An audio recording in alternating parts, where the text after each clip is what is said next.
guys, I'm Sarah, welcome back to my channel, and welcome to my December reading wrap-up, the last one for the year. Wow, I cannot believe the end of the year is already here. Like, I'm pretty sure it started last week, in my estimation, but you know, nobody's asking my opinion on that, and least of all the year. Yeah, I'm just starting out this vlog, obviously, not really a vlog, but it's a vlog style wrap-up of clips. Wow, okay. I can't talk. Anyways, we're just going to continue on. So yeah, I've got 4 books to talk about so far, but if you're ever curious about further thoughts, details, content information that I do not mention in these videos because it would take me forever, or YouTube wouldn't want me to talk about certain things because whatever, you can always check out my Goodreads reviews of each and every one of these books down below in the description. And to see all those further details for yourself, do your own research. I am a big advocate for researching your books thoroughly before you're buying or reading them, which is proving to be quite a thing you need to do these days for just things that you either don't agree with or just weird stuff overall that they put in books. So, anyways, we're going to just dive right into the books I've already finished, and I finished the last 2 books in the Elven Alliance series. I am very sad about it because the series was so good. I already miss it. That first book is book 8, Heart Bond. This is a collection of like short stories, novellas, novelettes of different characters in different stages throughout the series. I really enjoyed this. I really enjoyed seeing different perspectives of certain like couples that I knew about in the series or didn't know about in the case of one of them, and then it's like, but it's like the way they were written, it made me care more about them rather than just like, yeah, they're cute on the side, and it's just kind of like, oh, I actually really enjoy these. Some had some really peril in them, some did not. It was really sweet, really good. I thoroughly enjoyed this, which I foolishly said this was my second favorite book in the series. However, I should have waited to say that until I read Elf King, which is book 9 in the series, the final one. This is 2 novellas that kind of go before the events of the novels and also like through the events of the first novel, Fierce Heart, and then through some of the other ones. The very first novella in this collection is Ironheart, which follows the elf grandmother of the royal family, Lilira, I believe is how you say her name. I apologize if that's incorrect, but you follow her story with her arranged marriage and how that worked out, and that story was so heartbreaking, but so wonderful and so sweet. I nearly cried with that one. It was just beautiful. I loved that story. And then the second one was a novella about Wayland, the elf king that we see throughout the novels, and Farendel's older brother, and that one is titled Elf King, and I really liked seeing his perspective. Wayland grew on me. He was a character I didn't really care for in the first book. I didn't dislike him as much as one of his sisters, Melantha. I didn't really like her in the very first book. She grew on me too by the end of the series, but Wayland is just, I just really enjoyed seeing his perspective and just everything that went on in that story. It was just really good. I would say now Elf King is probably my second favorite novel in the series. Fierce Heart will always be first, but it was just so good. And I gave both of these books, Heart Bond and Elf King, I gave them 5 stars. If you guys couldn't tell from my gushing, ranting review already, I love this series. I cannot wait to read them again because they're just so good. Really enjoy them. If you like clean fantasy romance stories, romantasy, if you really like that type of thing, check these books out. They are amazing, and I think you'll really enjoy them. I also used both of these books for the Tinsel and Tales readathon. I've already used 2 of the prompts already. The first one was for a book that was on my TBR since last Christmas. I used Heart Bond for this one because that book did come out last year in like May or June, and that's when I put it on my want to read list, so yes, it has been there since last Christmas. The other one was Free Space, which was a book of your choice, so I used Elf King for this one. And then the next 2 I read are also part of a series, because that is all I read nowadays, but these don't really connect much, so I can talk about each one. That is volume 6 and 9 of the Marvel Adventures Avengers comic series. So, I can't say too much. These are just little comics. There are 4 comics in each of these, just going over random little adventures that the Avengers have. Volume 6, I gave 4 stars. Really enjoyed this one. Really enjoyed the shenanigans they got all gotten. Spider-Man just has the, I don't know what, his dialogue and his opinions about things is just hilarious to me. Really enjoyed this one. Really enjoyed the last one, especially when most of the team gets kidnapped and then Cap and Spider-Man have to recruit all these other people, some of whom who we've met in the first 3 comics of this volume. They kind of have to gather this motley crew, new Avengers, to go rescue the other ones from this spaceship, and I really enjoyed that one. Really enjoyed all of these. The first one was a little weird, though. It was not... Actually, no, it wasn't the first one. It was like the second one, I think. But anyways, it was only weird because we do get the perspective of Natasha, Black Widow. And she has this weird crush on Iron Man that I thought was very bizarre. Yeah, so that was just kind of like, that's a little weird. But yeah, that was the only kind of hiccup I had, really, with this volume at all. Really enjoyed the rest of it. Just enjoy these characters, this little group that they have together, and just, yeah, I just really, really enjoyed this one. And then we have volume 9, which I only gave 3.5 stars. First of all, they changed the art style. If you can see the difference here, let me get them up so you can see the difference. This is the one from volume 6, so this is what the art style looks like, and this is volume 9. See the difference in the art style? It's just very, I don't know. This one looks more realistic, while this one just looked more cartoony.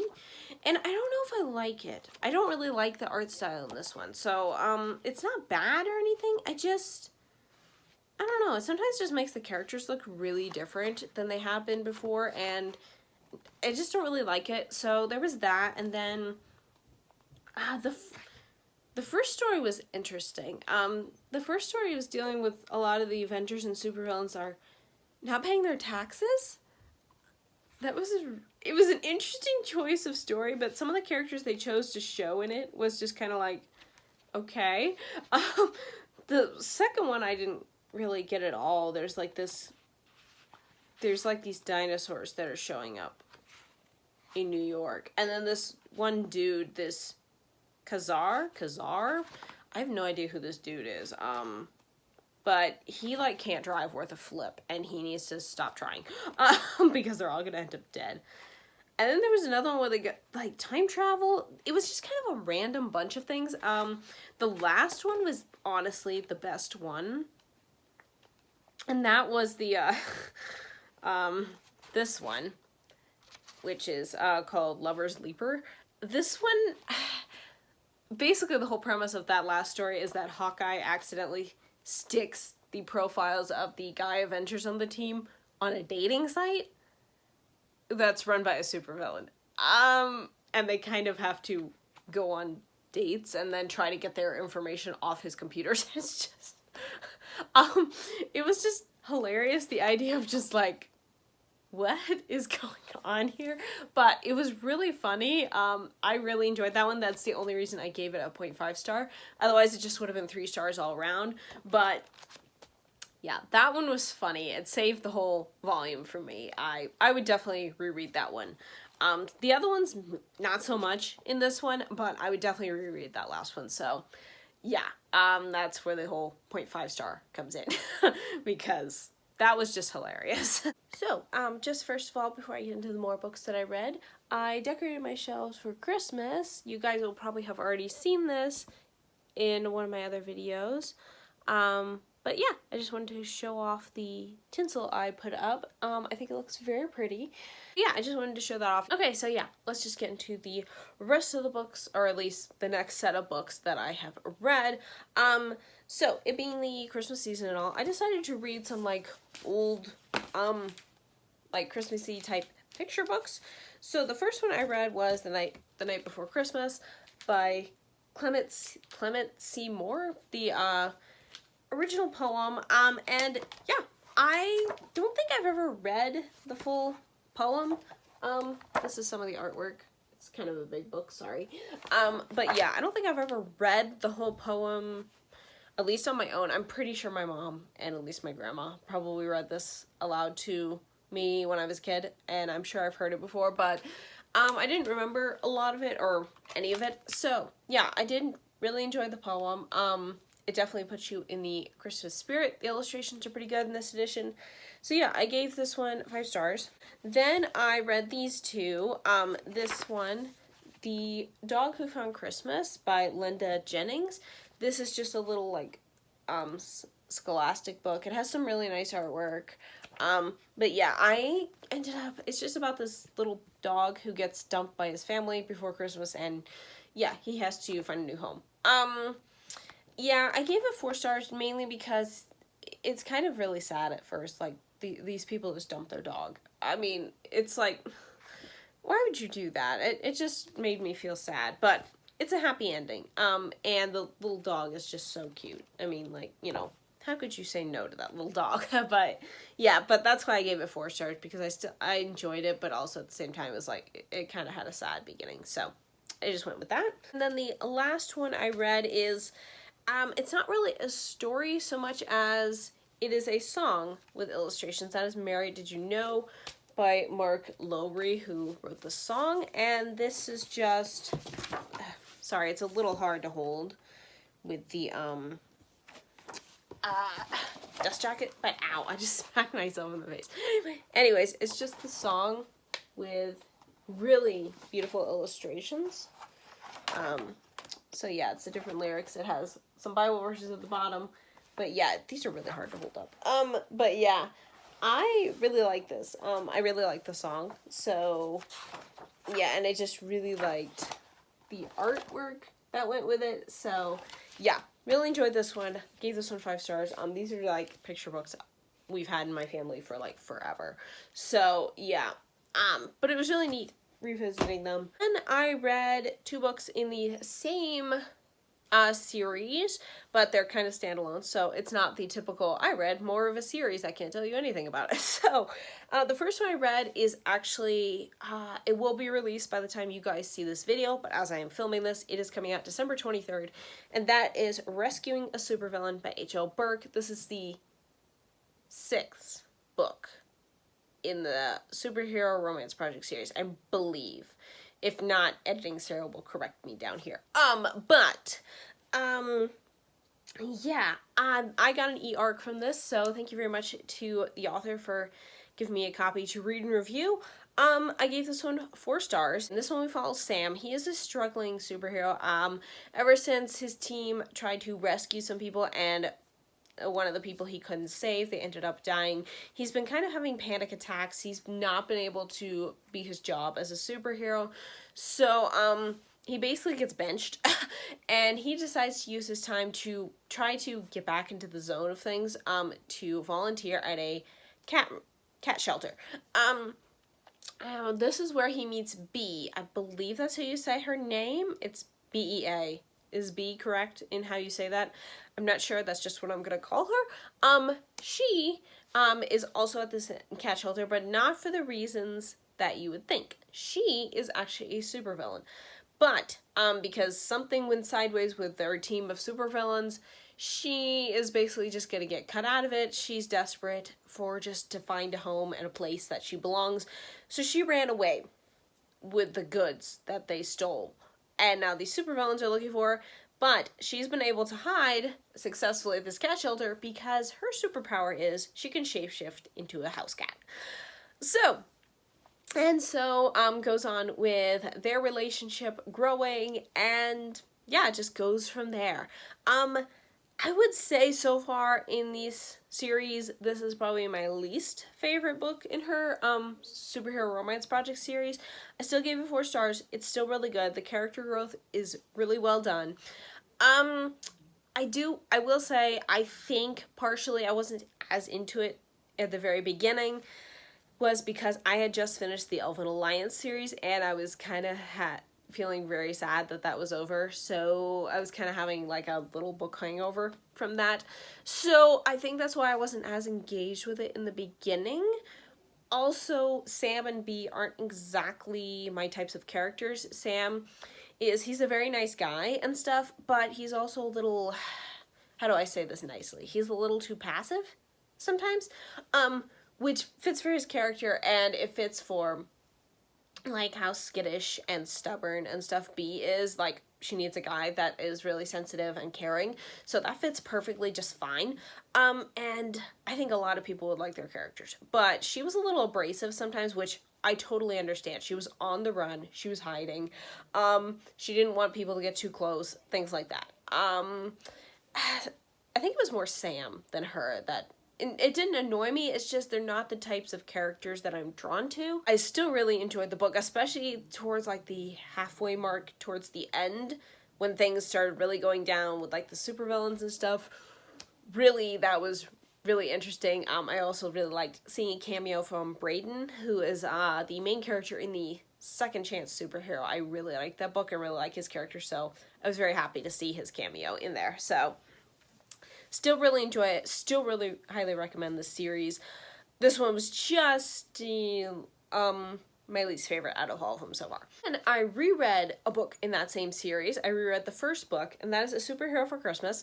I've talked about this book last year, actually, because I read this one last year, but I wanted to read a Christmas romance for this year, and I was like, I have one on hold at the library, but somebody has it checked out. I think somebody else had it on hold ahead of me. So I was like, I'm probably not going to get to that one before Christmas.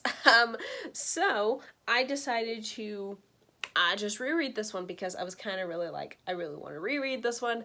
And I initially had this one as a 4-star. I bumped it up to 5 stars. Following Glint, and he has been like living for the superhero life his whole life. He's been really committed to making it work and stuff, but during a like press conference thing, he ends up tangling with a supervillain, and his powers go on the fritz. They like disappear completely. So now he doesn't feel like he can be a superhero, so he goes back to his granddad's old farm. It's not really a farm, but his old house in this tiny little town outside of DC, and there he meets Laura, who is a down on her luck reporter. She didn't really get the big break she wanted. She's back in her hometown, working at her parents' grocery store, trying to, fix her life and figure out what she wants to do. And she finds it very intriguing that this superhero guy shows up in disguise, and she wants to know why. So they kind of end up getting thrown together. Not really. She kind of orchestrates everything to get close to him and find his story, and things ensue from there. The author calls this one especially like a Hallmark Christmas movie, but with superheroes. I have never watched a Hallmark Christmas movie. I know the type, though.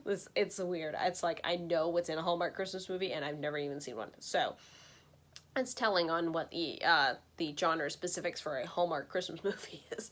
But anyways, but I really enjoyed this one. If this was made into a movie and done well, very specific about the done well part, this would probably be the only one I would ever watch, but I digress. But yeah, really enjoyed this, revisiting this one again. I forgot to mention which ones I've been using for the Tinsel and Tales readathon, because I've used several of these. Okay, so we're gonna backtrack a bit, because Superhero for Christmas I used for a holiday romance, for obvious reasons. Then we have, let me grab these. Then we have the prompt for a book with Christmas in the title, so I use The Night Before Christmas.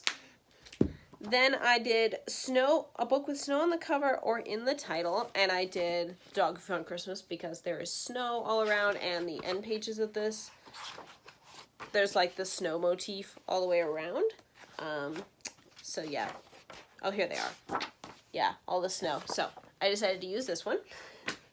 And then for a Christmas mystery, this one was stumping me for a bit, because I was like, I don't read cozy mysteries, and those are generally the only Christmas mysteries. When I asked on Goodreads, like, if anyone had any recommendations, all I got was Never Watch Out by Natalie Walters, which I read last year, and I was like, okay, yeah, it's like a suspense, so it's like, okay, that fits, but I wasn't in the mood for that one. So I fudged, and I did this one. I did Mary Did You Know? Mainly because the whole song is kind of a mystery, like, what did Mary know that, like, Jesus would be able to do? What did she know about him? And things like that, of that nature. So it was kind of a mystery. Like, who raises the Son of God and, like, knows what's gonna happen? I mean, that's kind of a big mystery right there. So, that might be fudging it a bit, but I thought it was creative. So, that's what I used for that prompt. And yeah, I only have 3 other prompts, so we'll see how I do on the rest of the readathon with that, which is very exciting. I really wanted to complete the whole thing because it's just so fun. Yeah, and I really like it in the way Lucy has set it up and stuff. So yeah, hopefully I'll be able to finish the other 3 prompts that I'm missing, but we shall see. But yeah, and the last book I'm going to talk about in this clip is the final book in a series. Well, final for now, anyways, and I can't say much about it because it's the end book of a series, so this shouldn't take long. That is Until Kingdom Come by Mackenzie Gray. This is the 5th book in the Midnight Hours series, currently the final book, though she has said, and technically you can read this as the very last book and be completely satisfied. She has said there's going to be a 6th book, though, because of course everybody wants to do one of those, so I can't say the stupid word. But Mackenzie Gray is also a pen name for Michaela Bush, so if you like Michaela's stuff, this is done by her. Really enjoyed this. This is Christian dystopian, end times related, post-apocalyptic, kind of suspense vibes. Yeah, really enjoyed this one. I gave it 4.5 stars.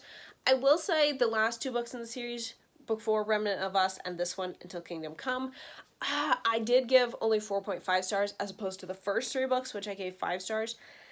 I think because the first 3 books had way more action, way more intrigue, way more adventure. The last 2 books, yeah, there's still some action and they're still doing some things, but a lot of the times they're just hiding and moving around places and hoping they're not being found. So, I don't know, they felt a little less suspenseful to me, which is why I dropped their rating slightly, but I still overall really enjoyed this book, really enjoyed how it ended, how she approached, like, the revelation passages and stuff. I don't completely agree with everything, like how everything's going to happen and stuff, but, you know, that's all up to interpretation anyways, because nobody knows how the end times are going to happen anyways, so it doesn't really matter. She was taking creative license from the book, from Revelation, so, yeah. I agree more with some of the things she says in here than, say, in the Left Behind books, but that's neither here nor there. That's just semantics. This is fiction, so it doesn't really matter. Really enjoyed this. I'm looking forward to whenever the 6th book comes out. I hate that word. It always comes out weird whenever I say it. Even if I'm saying it right, it's just like, it sounds so weird. Does anyone else have that problem with that word, or is it just a me thing? But anyways, yeah. Really enjoyed this one, and finally, I finished another series. Okay, so it's been a bit since I did a clip, so this might be a little long. Sorry about that, guys. This whole video might just be long, but it is what it is. I've been reading an awful lot during this month, and I'm not quite sure why, because it's not like I'm not doing any other things. I don't know. I just seem to be reading a lot this month. Anyways, well, first of all, we're just gonna start with a bang. We're gonna start with all the bad books, the ones I DNF'd, and so I DNF'd 2, and I have one that's a 2-star. So anyways, we're just gonna go into those first, because I probably only have a lot to say about one of them. So anyways, the first one I DNF'd was The Winter Prince by Constance Lopez. I DNF'd this one 12% in. It's a Beauty and the Beast retelling. It already had a it already didn't have a fighting chance from the start because it's a Beauty and the Beast retelling. I got this for free. It's a part of the Once Upon a Prince series. And yeah, I don't know. I got like 12% in, like I said, which is, I think, like 3 chapters. I think it was the first 3 chapters. And first of all, the prince guy was already a jerk. I just really don't like that theme in Beauty and the Beast stories, which is a common one, which is generally why I don't like them. But anyways, he was a massive jerk. I didn't care. I also found the writing style very dry. I don't know if it's just me, because a lot of people like this author's books. This is the first one I've tried by her, and I don't know if her writing style just isn't for me. Something about this book just didn't work for me. I mean, it's a Beauty and the Beast retelling, so I'm willing to say that it's probably more that angle than the fact that I don't like her writing style, but it could be I just don't like her writing style. We will see. I have one other book by her that I'm going to try. If it's the same thing, it's probably just her writing's not for me. But so far, yeah, this one, it was just very dry. And then I was poking around in reviews because I saw there were 2 guy points of view along with the girls. And then I was like, oh no, is this a love triangle? I don't know if it's a love triangle because the reviews didn't really answer that. But I got worried because I hate love triangles. So I started looking up reviews, and then I just found some other things in reviews that I know I don't personally like, which is like, this first one can work. Actually, any of these can work if they're written well and in a way that I like, but, the family betrayal villain type person. There's apparently one of those in this book, and I don't like those. Like, again, they can be done very well. There's an example in the Elven Alliance series. That's all I'll say. Without spoilers. There's an example of that where it worked quite well. But it's a very rare circumstance. Betrayal stories are very hard for me.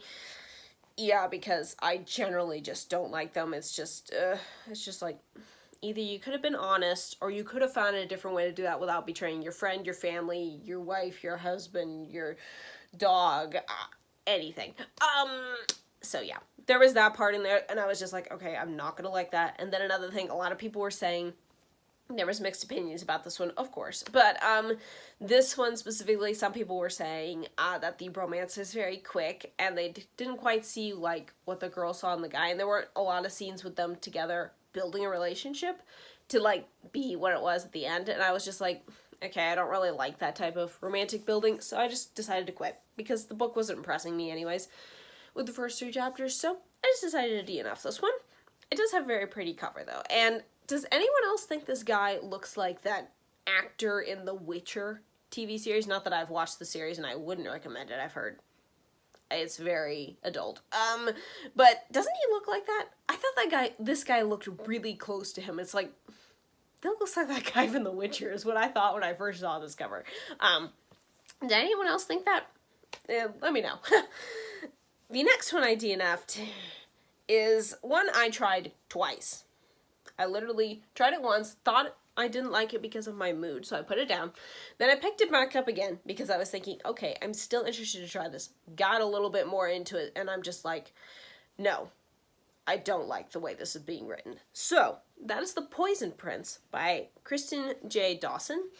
This is also part of the Once Upon a Prince series. This is a Snow White retelling. This is a very unique Snow White retelling. I like the way the plot was going. The way that Snow was the princess and the heir and stuff like that, and why I actually know why. I don't know why at this point in time. But the evil queen, like her kind of insanity, that was interesting. There was like a creepy vibe around it. I liked all of that. And I also liked the first couple-ish chapters where it had like a lot of that eerie vibe. And then it showed our 2 main characters, Snow and Max, who is the son of the huntsman. It showed their friendship. They were like, you know, best friends from childhood. And I really liked their interactions in like the first chapter. And then they quit having those interactions. And this is supposed to be like a best friend. It's described as it's a best friends to forbidden love type thing. So it's like best friends to lovers plus forbidden romance. Like, I love those 2 things. So I was like, I thought this book was up my alley. However, I did not like how this was executed. First of all, the author told me, more than showed me, that these 2 were friends. Because after that first chapter, it kind of dissipated, like, their whole friendship thing, because, oh boy, there's a lot I want to say about this book. And how I would have written it differently, if this was my story. I was told, more than shown, that these 2 were friends, because after a while, especially the further you got into the story, and Snow kept keeping all these things from Max, and it's like, and she kept saying like how much she trusted him and stuff, and then I'm just like, girl, you do not trust this guy. You don't tell him anything. Like, okay, I would have believed this if, also part of the story, there's like Fae in the story somehow. I don't know how they're all connected. I DNF'd the book at like, I forget, 25% in. I gave it a good shot. Anyways, But in part of this world, Snow has a Fae blessed gift. She's an empath. She can feel people's emotions. But she has never told anyone she has this gift and stuff because people could use her for it, blah, blah, blah, blah. Her mother told her to keep it hidden. Anyways. Now, if she had, okay, so near the beginning, if like, say, the way I would have written this, let's just get this out of the way. The way I would have done this to show that Snow trusted Max above all else, and that they were best friends, and that, like, they would keep that, and they would help each other for that. So, for that sake, and the fact that they would eventually fall in love. So the way I would have done it is that, say, when they were first children, Max somehow discovers that Snow has this empath ability. That she can feel other people's emotions, and she's like, you know, I'm scared of it and stuff like that, and he's like, you know, and tells her he would trust her no matter what. He knows that she would not abuse this gift towards him. So then that would put a level of trust and bonding them together, which would then grow their friendship, because now Max knows something about Snow. Because so far in this book, the way it is written, Snow, like, knows everything, and Max, like, knows nothing. And it's, like, really annoying, because it's, like, she holds all the cards, and she's, like, refusing to give him anything. And he's just supposed to do all this stuff for her and, like, keep her hidden and keep her safe and stuff because he loves her.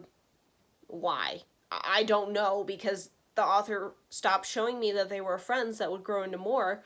So it's like, I don't feel this anymore, so now I'm just, like, miffed on Max's behalf, because now I feel like it's just like, yeah, dude, you really should not be doing anything for this girl, because, yeah, she's sweet and she's nice and all that, but also at the same time, like, she's, like, way more not telling you things. Anyways, so how I would have written it to make it at least the way I would like it, not necessarily better, because this book is well written, and a lot of people love it, and I think a lot of people would like it. It just didn't work for me, because of these areas that I'm talking about. But, yeah, I would have done that, because then it would have shown a level of trust, and a level of, more like risk and peril of hiding identities, because now Max, once he hides Snow with the dwarves and stuff, he knows this ability about her. He now knows she is the king's heir and stuff like that, because that was a previous thing they didn't know. That's part of the story that I'm not really going to talk about. I didn't really have a problem with that part,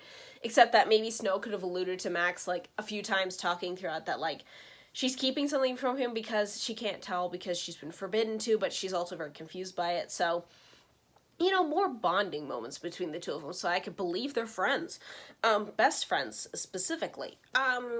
So anyways, if he knew about her empath abilities, the fact that she's the heir, the fact that he and his father hid her, that would add more stakes, actually, to the story, because then Max really has to be careful when he's around the palace, and around the insane queen, that, you know, he doesn't slip up and let something slip that Snow's out there somewhere, that she has this ability, things like that, so there would be an added level of peril and danger to that.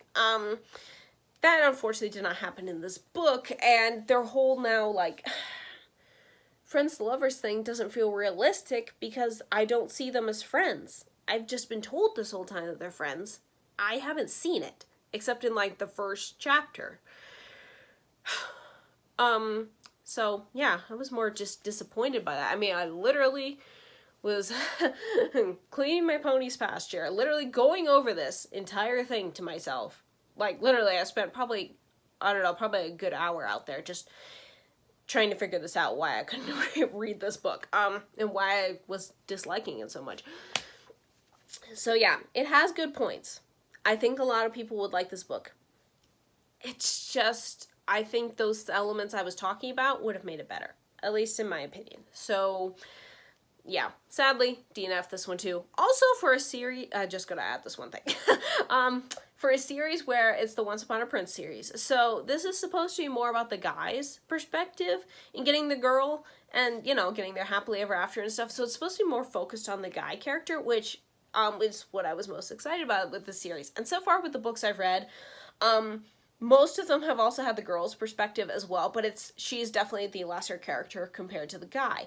In this one, it seemed like Snow was more the character. It was more like a normal fairy tale retelling where both of them have a point of view, but it seemed like more on Snow's end than Max's end, which I was kind of annoyed by, because it's like, that's not what I went into the series for. I went into the series for more getting the guy's perspective, not, or the girls and the guy's perspective, but more of the guys. Does that make sense?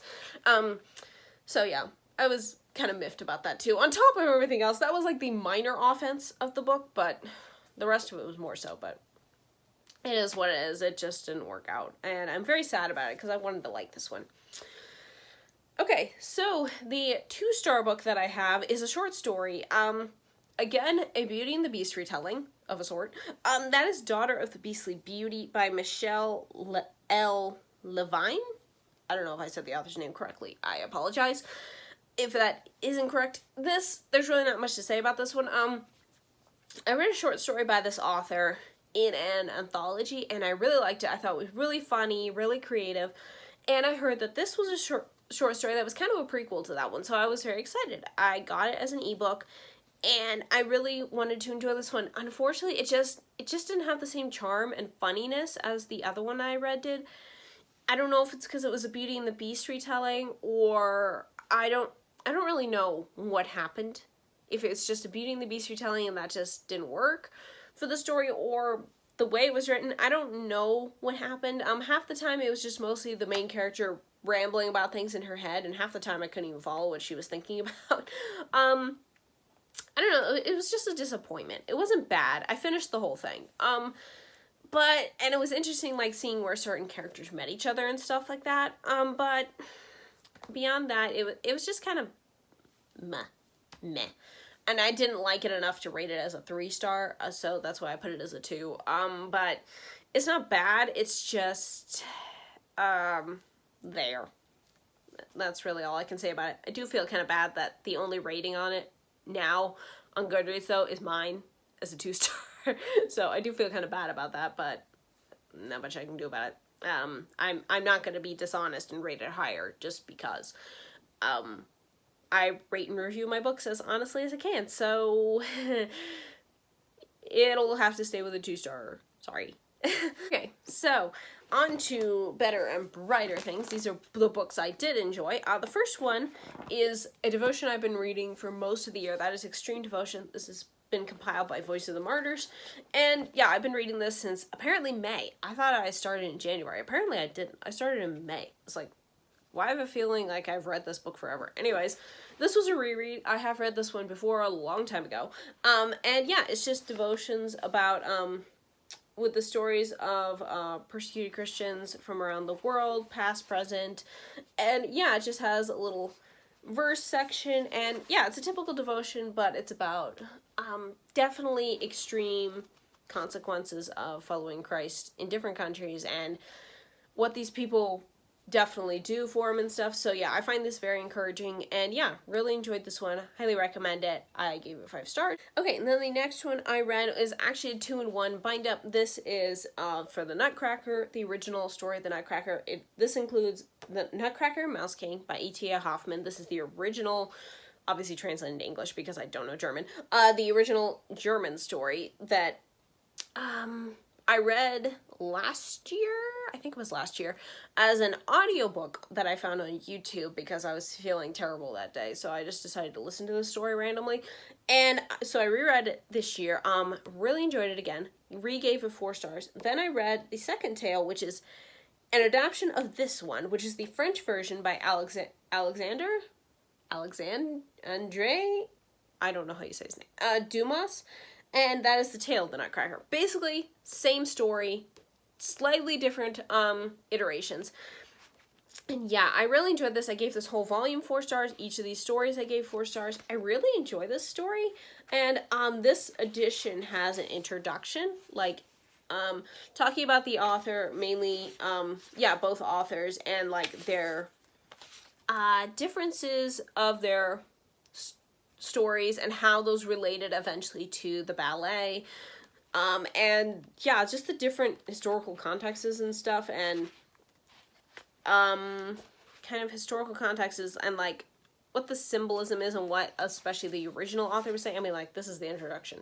It was quite detailed. I actually found it really interesting because a lot of these older tales, I don't quite know like what the author is trying to say or what they were trying to convey, but this one definitely gave some clarification on that, of like the Nutcracker was more about imagination, and how like back in the first author's time, how like children were expected to not use their imagination as they got older and stuff. So his was like, his story was kind of like a rebellion against that, showing that, you know, imagination is very important. And yeah, it definitely gives me a lot of clarification of why I've been drawn to the story, when a lot of people are just look at it and go, that's weird. Because the story, like most fairy tales, is bizarre in certain places. Yeah, and the first one, Nutcracker and Mouse King, is kind of very dark. It's very dark in places, and very like, that's interesting to put in a child's story. But nothing inappropriate. But it was very much darker. Definitely in the more French retelling, the Tale of the Nutcracker, it's definitely more lighthearted, and I'm starting to think the French have a bit of the same humor as the British, which may be part of why they don't get along. Yeah, it's very like, yeah, felt very more lighthearted compared to the first version, and that was very interesting to compare and contrast them. But yeah, and then to see the vast differences these stories are, and then what the ballet is, because the ballet is extremely different in most ways to these stories. Like the main character's name, the main character's name is actually Marie in both of these stories, not Clara. I'm not quite sure where Clara came from, but whatever.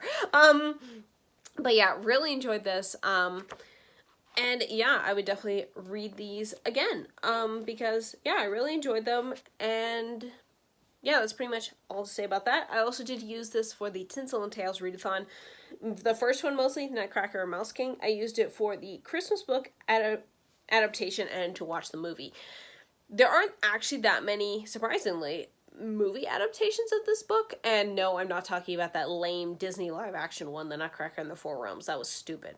I watched that movie. The Nutcracker wasn't even really that much of a part of it, and like, why are you naming it after him if he's not even gonna be a big part of it? Like, that was a stupid movie. Don't recommend. Anyways, so for this one, I actually watched the adaptation first, then read this book. And the adaptation I watched, which I think, as far as I know, in my limited knowledge of the Nutcracker adaptations, for movie-wise, I think this one's actually the most accurate to the book, and that is Barbie and the Nutcracker. Yeah, the Barbie adaptation is the most faithful to the book. But yeah, I really like that movie, and yes, I was a child when it came out. Yes, that dates me. But, you know, it is what it is, because it's still a really good story. The animation is a product of its time, because yeah, it was a low-budget film, and the animation shows, but it's still a really good story, so I would highly recommend that movie if you've never seen it before. And it's very close to the main source, so yeah, that is what I used for that prompt. Next one, I actually finished this one yesterday. I'm kind of just going in order of how I rated them. So this one I actually just finished yesterday, and I apologize for where I had to stick the sticker, because of where the library stuck the sticker, but anyways, that is A Lady's Guide to Marvels and Misadventure by Angela Bell. This is Christian historical, okay, it's kind of steampunk, and also, it is a sort of retelling of Around the World in 80 Days with a splash of the Nutcracker. So, this book is many things, and yeah, this is not normally my read. You're probably, if anyone knows this book, which it's been kind of traveling around, it's a new release to this year, I think. Yeah, it's a new release to this year. And if you've seen this book, you're probably thinking, why am I reading this? Because it is historical. There's not a bit of fantasy in sight. And it's also set in 1860, which is, I think, like the Regency Victorian era. I'm terrible at history, okay? Look, if I wasn't homeschooled, I would have flunked everything. So, you know, I'm just terrible at school in general. And keeping up with dates, and yeah. You can see why, if I wasn't homeschooled, I would have failed everything. So, yeah. So, this is not normally my jam, because I don't generally like Victorian or Regency era books. I generally find them extremely stuffy and extremely boring. Sorry to all those who do like that time period. It's just not my thing. So, Yeah, but I really enjoyed this one. And in this one we follow Clara. She is trying to keep her family together after her ex-fiance starts to spread rumors about her family that they're crazy because he's a nice guy. And yeah, so she's trying to keep them out of being dumped in an asylum. She's trying to keep them as, like, you know, sane as possible. Not that they're insane, but they are eccentric. That's all going on in Clara's world, and then her grandfather, Drosselmeyer, gets a new apprentice in his clock shop named Theodore. Theodore is recovering from a recent war, and he's got a lot of secrets, he's got a lot of things he's running from, and he's just trying to start a new life, but Clara is highly suspicious of him, and she is not shy about showing him. My goodness, the girl was like... Yeah, sometimes some of the things she did, I was just like, okay, girl, you're taking this a little too far. Like, I understand why you're highly suspicious and all that, and I understand why you're being kind of a cranky little creep towards him sometimes. But, yeah. So I understood her actions, but sometimes I was just like, okay, girl, I think you're taking this a little too far. But anyways, so yeah, anyways, they kind of are butting heads and stuff, and then suddenly her grandfather decides to take his, a mechanical owl that he has made. It's like a giant machine like that he can fly around in, and he leaves. He takes off. And he leaves her a bunch of clues to follow him around Europe, along with Theodore and her mother. And yeah, they set off on this rousing scavenger hunt journey to track him down and maybe find freedom for Clara and Theodore along the way. This was really sweet book. I really enjoyed this. It was really whimsical. But at the same time, it definitely was grounded in its own, time period.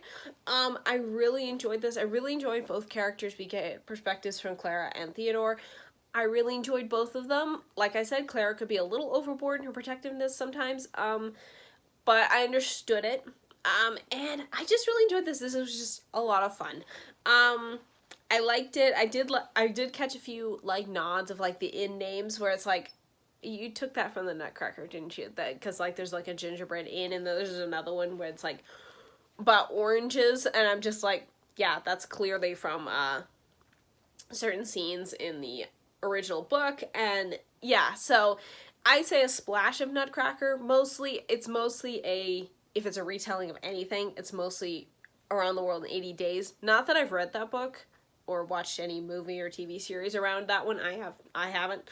But, it seems to have more of that vibe with a bit of the Nutcracker, obviously with, like, the clockmaking and Drosselmeyer and Clara and all those types of things, and Theodore also is an amputee, so that kind of goes with the whole, you know, the Nutcracker prince sort of thing. And yeah, I just really enjoyed this one. It was a lot of fun.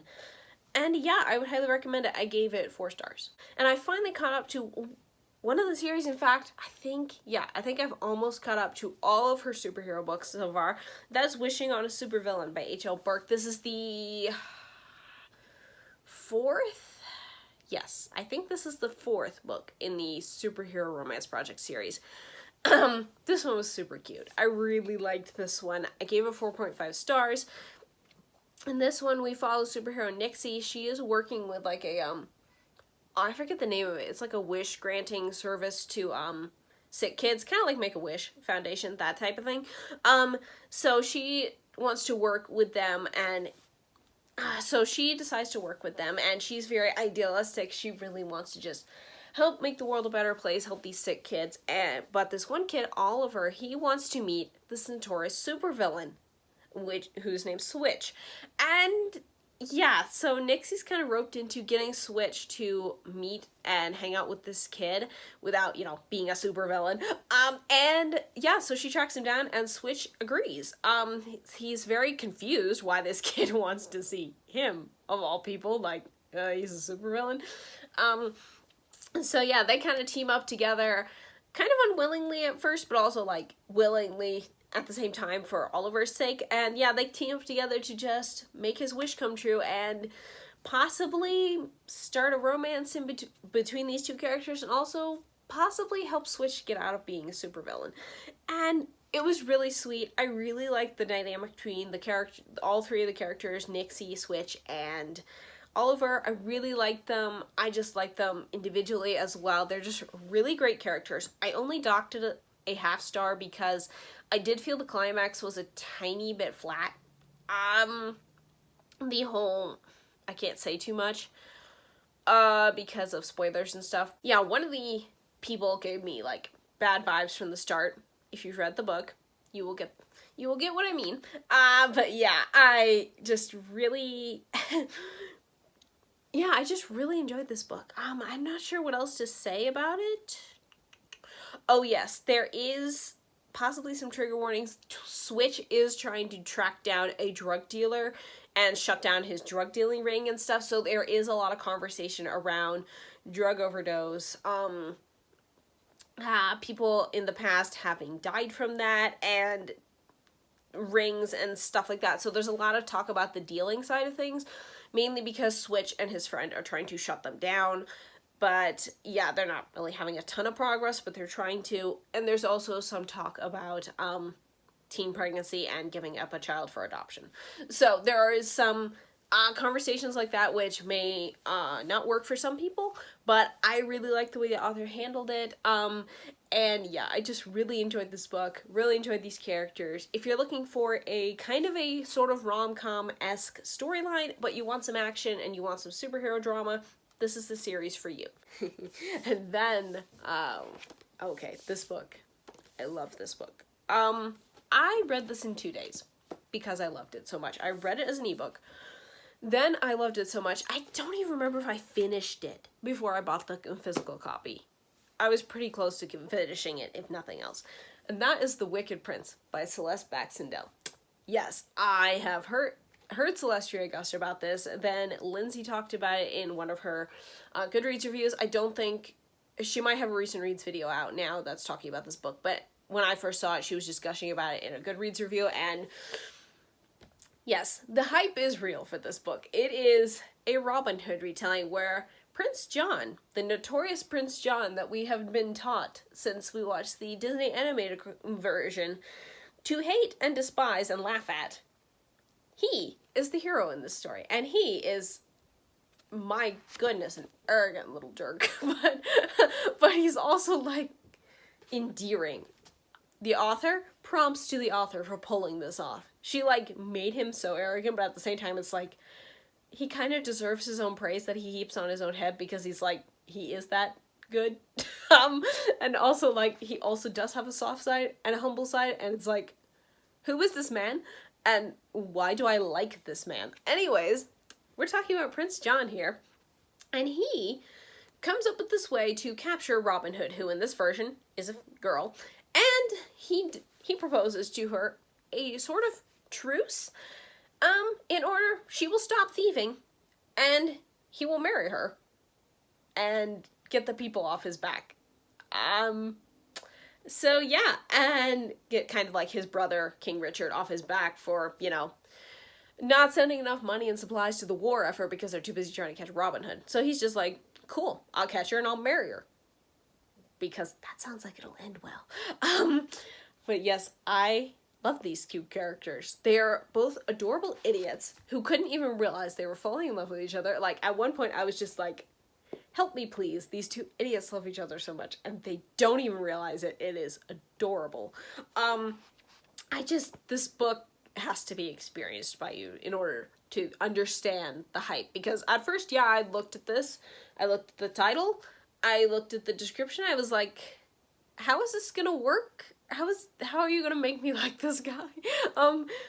But the author pulled it off. She masterfully pulled this off, and I will never look at Prince John the same way, because, my goodness, she writes really well. I am very excited to try more of her books, because I have several of her books on my Kindle, and I am more excited than ever to try them, because, yeah, if this is just a sampling of her writing talent, I think I would find a new fairy tale retelling author to love. I think she writes some other epic fantasy too, but yeah, this was amazing. I gave it 5 stars. I laughed and snorted and smiled and smirked and yelled at them all the way through this book. It is amazing. If you like fairy tale retellings, Robin Hood retellings in general, and you like fantasy and stuff, read this book. It's really, really good. And no magic. So there is a no magic element to this. So if you don't like magic in your fantasy books, this one's a good one. Try it. Read it. Hopefully. I mean, I'd say you won't regret it, but everybody's tastes are different, so you will most likely not regret this. And the last book I'm going to talk about in this clip is also another book I would highly recommend people read. That is Princess of the Silent Moor by Brittany Fisher. This is the second book in her Classical Kingdoms novella series. There's two different series. There's a Classical Kingdoms series, which is all novels, and there's the Classical Kingdoms novella series, which are novellas, obviously. It's in the title. But yeah, so these are just more like lesser known fairy tales that, or smaller fairy tales that she doesn't have enough to write a novel about, so she just writes a novella, but it's set in the same world. I hope none of that was confusing. Anyways, this is Christian fantasy, fairy tale retelling, has magic in it, but it's delightful. I love this book. This is a retelling of I believe it's an Irish fairy tale called Finola and the Dwarf. I'd never heard of this story before she mentioned she was writing this book, but I read it after she talked about it. Wow. It's kind of a gruesome tale, which a lot of fairy tales actually are, if you really think about it and really read the originals. They're like, wow, these people were messed up. Anyways, so it's kind of more of a gruesome tale, but Brittany Fisher fits it in so well. In this one, we kind of follow multiple characters. We kind of go back and forth in a timeline, but our main character is Princess Finola. She is the youngest daughter, and yeah, there's just things going on with these ruby witches that her father, the king, has been trying to banish from their land, but it's not working. And she finds out some stuff about this and determines to fight back against them.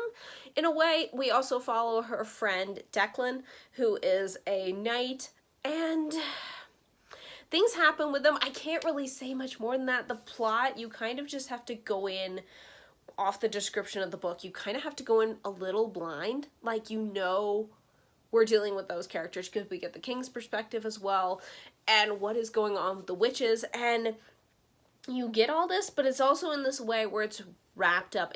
We go multiple timelines. It jumps back and forth. I was a little confused at first when the first two chapters I think went by, and then we came a chapter and I was like, huh. But then I did read a review that said we kind of jump around a bit, and I did realize that as I read further, and this book is just really good. Also has a gorgeous cover. I love this cover. All of her fairy tale retelling books have the most gorgeous covers ever, but this one just might take the cake as my favorite. I don't know. It's kind of a tie between that one and the White Slippers new cover. I kind of like that one too. But anyways, this book is just amazing. Has sacrificial love, like friends to lovers. It's amazing. I don't even know how to talk about it. This is a book that definitely made me realize there is a strength in, you know how most fantasy stories, fairy tale retellings, whatever, they always disparage if the girl character doesn't like fight for her freedom and she like waits for the prince to save her, and that it's always seen as a bad thing. And I've struggled with that before in not so much in writing that type of thing, but also in reading that type of thing, where sometimes where a character is more passive and stuff. I've struggled with that, being like, okay, even though I like this character, does that mean they're weak? Because there's such a misconception around that. And this book definitely taught me that there is strength in being the one waiting to be rescued. And boy, do I feel that. I read this at a time when I definitely needed to hear that, and there is strength in waiting. There is strength in being the one who needs to be rescued. You're not weak because you can't rescue yourself. You're just more, yeah, you have to have more of an inner strength to wait. I don't know, it's really hard to describe, but this book definitely showed that, because Finola can't do a lot in her situation. She's basically trapped. And she does what she can, and then she has to wait and wait some more. And there is strength in that because she had to stand strong against these evil forces that wanted her to fall and to give in to them. And she just had to stay strong and keep hoping that rescue would come. And yeah, there is just a lot of strength in that, because no way would I call her a passive character. And yeah, so yeah, it's definitely given me a lot of thought for more characters like that, like say Snow White or Sleeping Beauty, or, you know, characters where the main female character isn't doing a lot. She's either, you know, asleep, but she needs, or like she's poisoned or something like that, and she needs to be rescued. But I think there's a strength in that. There's a strength in being the one waiting for rescue. It's not just, oh, you need to go do something yourself, because it's like, no, sometimes you can't. You can't do anything. And you gotta wait and trust that somebody's out there looking for you and coming to get you. And that's hard. That is really hard. Love Declan as well. He is an amazing character. Yeah, the romance was adorable. I just love this book so much. Definitely one of my favorites of the year. Yeah, I love this book so much. Yeah. So yeah, those are all the most recent books I've read. I also kind of want to go over the last two ones of the Tinsel and Tales readathon. Oh no, I forgot one. I forgot for Chantel's Read Your Bookshelf Challenge. I did the Wicked Prince for that one. So for December, on the one side that I was on, was the options were to read a book with more than 10 in a series, which was Sherlock, or Watson, which is a standalone. So I managed to complete both with this book. This book is part of the Once Upon a Prince series, which is a multi-author fairy tale retelling series. There are 12 books in this series. So yeah, it is part of a 12-book series. It is also a standalone, because all the books in this series are standalones, because none of them connect with each other aside from being fairy tale retellings, mostly told from the guy's point of view.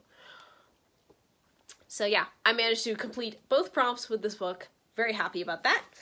And then also I wanted to close this very long clip. Hopefully I can condense this some in editing. We'll see. Or this is just going to be a really long video. Feel free to take several days to watch this. But yeah, I finished the last two prompts with the Tinsel and Tales readathon. One of them was read the Nativity story. I did. I read that in Luke 2. So I read that story, and then I could not find another book for this, so I decided to double up on this one. That is a festive cover. Any of the other Christmas type books I read this year did not really have festive covers, except for A Superhero for Christmas. So I just used that one again. I also used it for a holiday romance. But yeah, I decided to use it again, even though I've already talked about this book. I just didn't mention it then, because I thought I'd find another book, but I didn't. So we're using it again now, and yeah.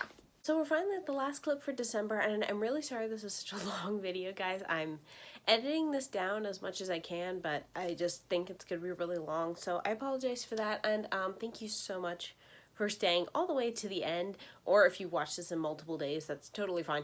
But thank you so much for sticking with me in all this. I read an awful lot in December, and apparently I had a lot to talk about with some of the books, so yeah, if you got to the end of this video, like, leave the thumbs up emoji in the comments. I really appreciate that you guys stick with me when I get really long-winded on these things.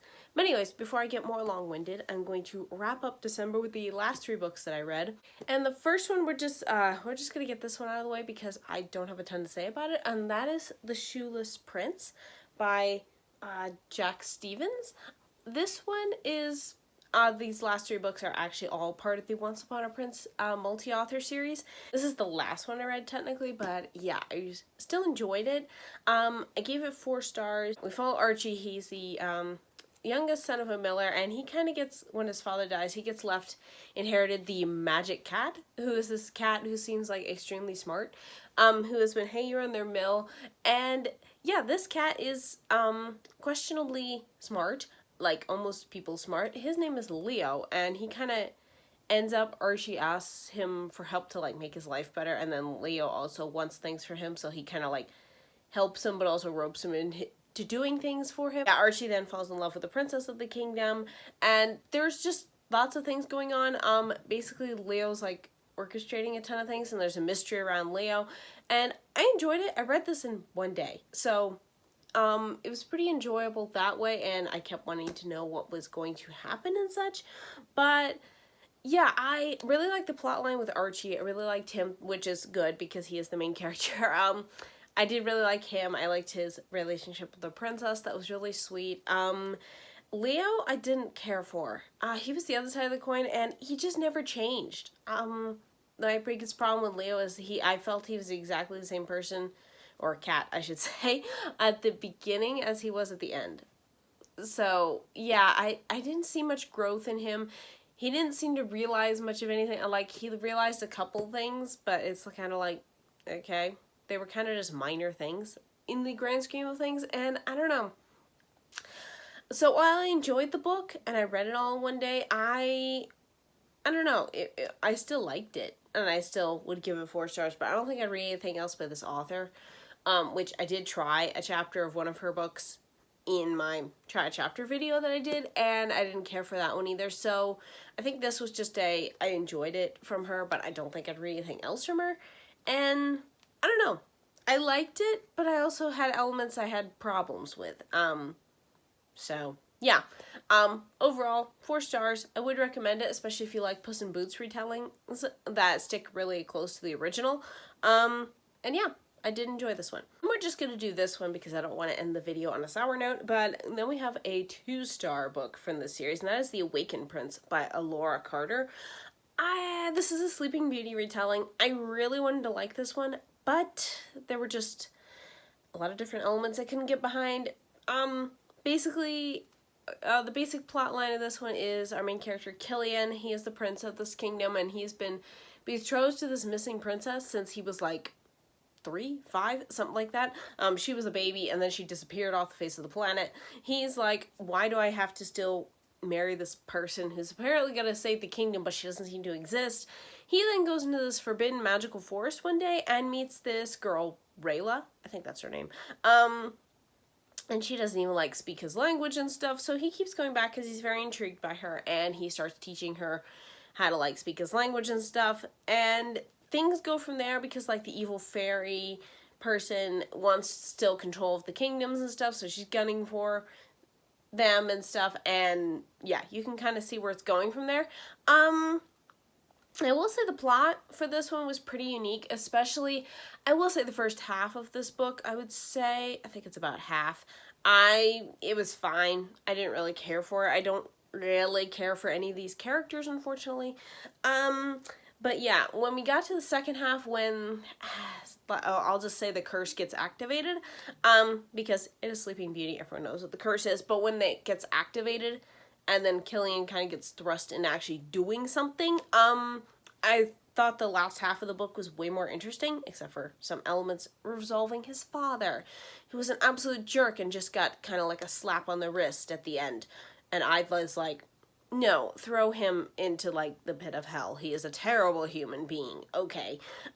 So, yeah, might be an extreme reaction, but I did not like that guy, and I did not like the way his story resolved. It was just like, oh, he was just doing the best for son. It's like, no, he was a little awful person to his son. You can't just get away with that, but he did, so I digress. But aside from him, the end part of the story when there was, like, magical trials and that Killian had to go through and his growth and then, like, the fight scenes and stuff, all really well done. I really enjoyed it.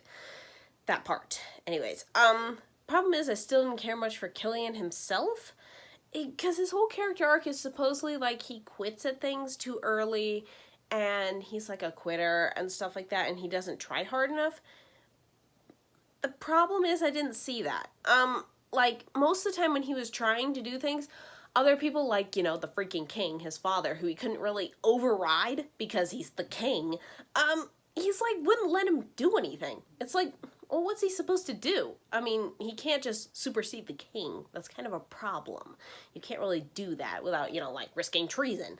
But, and then it's like the author was kind of pointing out, like, oh, he just always quit, and his father knew that, so he was, like, not letting him do anything. And then his best friend was kind of nicer about it in saying that, but also at the same time, he kind of just was like, yeah, you're just not good enough for rule. And it's like, what is up with you people? It's like, you're not even giving him a chance to do anything. So it's like, yeah, of course he only feels like his magical betrothal to this missing person is the only thing that's the only reason you keep him around. I mean, you don't really give him much of a chance to do anything. So, I don't know. I felt like the correlation between the arc he was supposed to have and what he actually had didn't really match up. So yeah, maybe that's just a me thing in misinterpreting how the author wrote it, but I did not see the correlation of his character arc, and because it didn't seem to make sense. It's like I was being told one thing, but I was being shown a different thing, and I was like, these aren't matching. They're not matching together. They're like going like this. They're going past each other. I don't know. So, yeah, that really frustrated me. I didn't care for any of the characters. Overall, I think this was just a miss for me. I think a lot of other people could really like this story, but it was just a miss. So I gave it 2 stars. And then the last book, which I really want to talk about because this one I really enjoyed. So, and that is The Silent Prince by C.J. Brightly.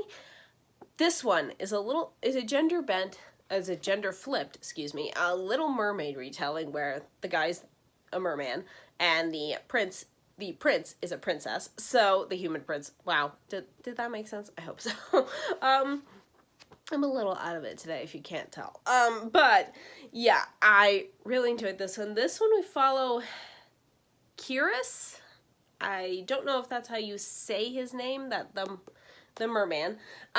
He is like totally full of himself. He is like cocky to the extreme. He's like so full of himself, but also extremely charming and endearing at the same time, which is really interesting that I read 2 books this month that had that type of character in them, with Prince John from The Wicked Prince, and then now Grayce. I'm just gonna call him Grayce. I don't know if that's how you say his name. I apologize if that's incorrect. But yeah, now him, because he's pretty much the same. Anyways, he saves this human princess from drowning at one point, and then he kind of like watches her from, because, you know, he's a merman, she's a human, they can't really be together, and he falls in love with her. And he's just so confident that just the way he looks and the way he is, like, he's such a great warrior and he's such a great whatever, that he is so confident that he makes a deal with the Lord of the Deep to for a chance to win her affection and love, because he's just so confident he can win her over.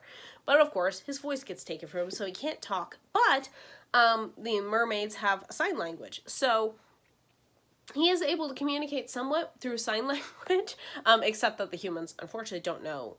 I'm assuming they don't know mermaid sign language, so they don't really know how to talk to him. So, but anyways, the princess Marin, I think that's how you say her name.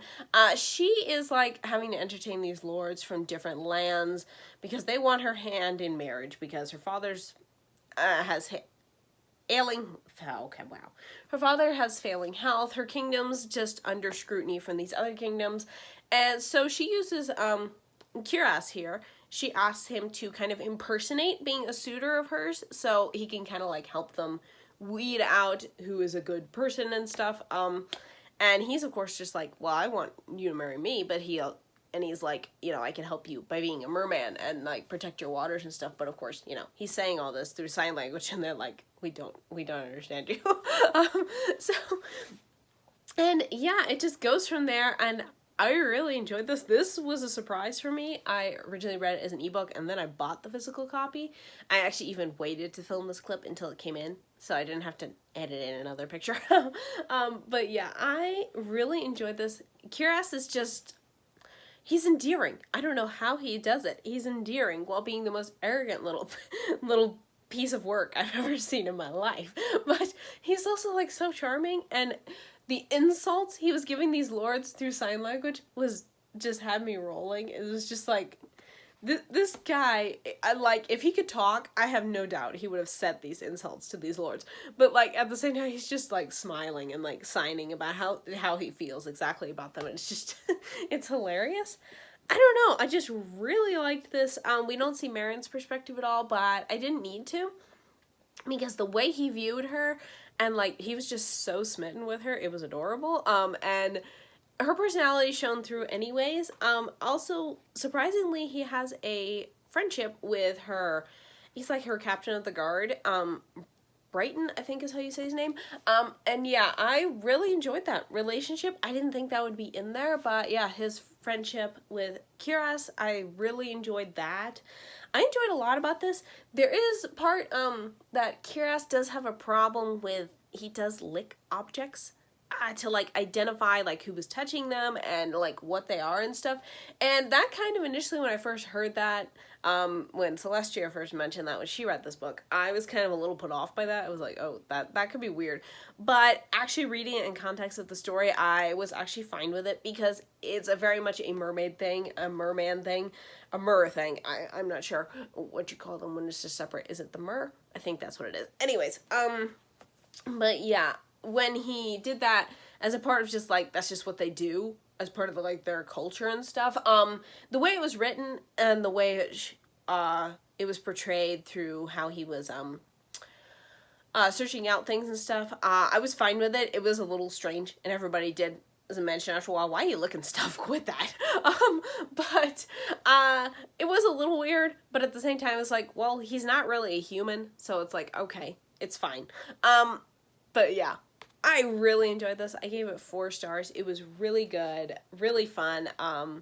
Yeah, I would definitely read this one again, which is obviously why I got the paperback. But yeah, I really enjoyed this, and I'm looking forward to trying more from this author. And yeah, that's it. Those are all the books I read in December. Like I said before, thank you so much for watching until the end of this video and putting up with all my rambles, especially on a couple books when I kind of just went off on them. I hope you enjoyed that. Like I said, if you got to the end of this video in one piece, leave a thumbs up emoji in the comments. And yeah, let me know your thoughts down below. I always love to hear from you guys. Thank you so much for watching this video. I hope you have a great rest of your day, and I will see you next time.